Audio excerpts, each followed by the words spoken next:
Let's get one thing clear before we continue on with this preview. I didn't play the first Star Wars Battlefront from 2015. I was very turned off by the fact that not only was there a lack of content but you had to shell out $110 for both the game and the season pass for the full experience. But now that there is the promise of free DLC with no season pass in sight along with promises to improve the gameplay overall, I'm happy to give the game a second chance with Star Wars Battlefront 2. And so far, I'm glad I did. Author's note: beta codes provided by publisher. The controls and combat are rock solid as to be expected. I love how reloading is handled. You can reload or stop firing for a bit as your gun cools. Or you can overheat it and pass a minigame to cool it faster than normal. While I'm not used to holding down the button to crouch, the dodge roll is a welcome addition in increasing mobility and dodging incoming fire. And overall I enjoy how weighty your character feels. Though I think your movement while aiming down sights and running could have been a bit quicker. I also enjoyed how squads worked. Multiplayer shooters are always more fun and tactical when you're fighting in groups, and it's great that the game not only spawns you with groups of allies but rewards you with extra points for fighting with them. Adding to the fun of playing in squads is the different classes playing off of each other.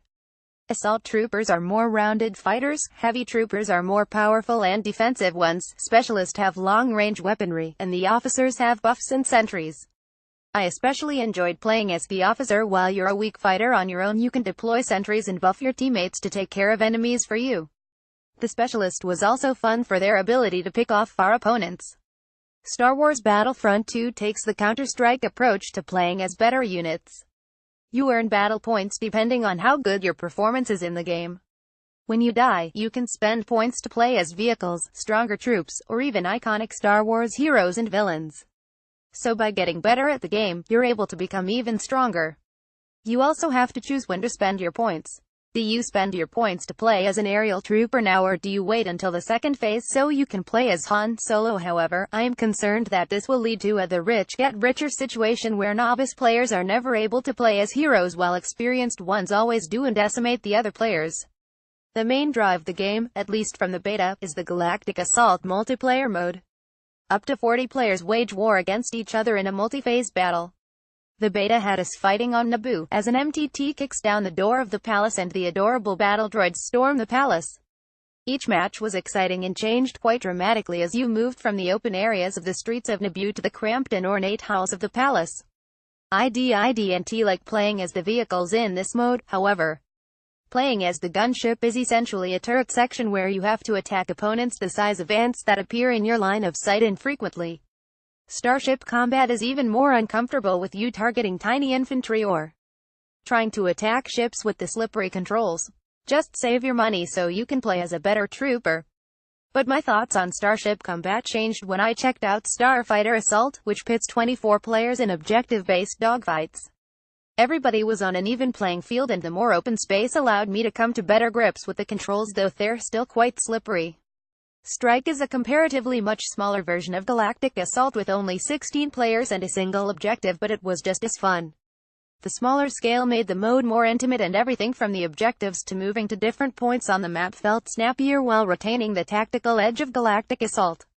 My only gripe with Strike is that the rebel forces have this important artifact to protect, but when the New Order troops attack they just leave it out in the open. The graphics are on point. Not only does it have the visual polish of games like Destiny 2 while still running at a smooth 60 frames per second, but it also captures the feel of Star Wars perfectly with the sound and visual design. The Rebel base map from The Force Awakens especially looks like it was taken right from the set. I did see some graphical hiccups such as doves erupting from the ground and dead characters falling through the map. Now Star Wars Battlefront the 2nd of May have free DLC and no season pass. It still has microtransactions. You know the drill. You earn crates in the game to get cosmetic items as well as game-altering buffs to equip to your character. These buffs come in the form of passive abilities and even new sub-weapons and abilities. You earn about 100 to 200 credits for completing a match depending on how well you do, and most crates cost over 1,000 credits. This means that if you really want a skin or a certain ability and you're sick of weaving through tons of useless items, what use is a new MVP pose if you're never going to be MVP? You can of course buy your way to them. It's essentially gambling where you put in money hoping to get something substantial while you risk getting something useless. This sort of psychological pummeling is expected in a free-to-play game, which is why it's so unwelcome in a premium-priced game. If you were on the fence about checking out Star Wars Battlefront 2 because you were turned off from the first game like I was, I still encourage you to check it out. Even with the threat of microtransactions, it's still a highly polished and tight shooter with the iconic visual style and sound of Star Wars. The combat encourages teamwork more than most shooters out there, and the missions are grandiose and fun. At least try out the beta before you purchase it, which runs from now until October 9th. Check it out and may the Force beam you up.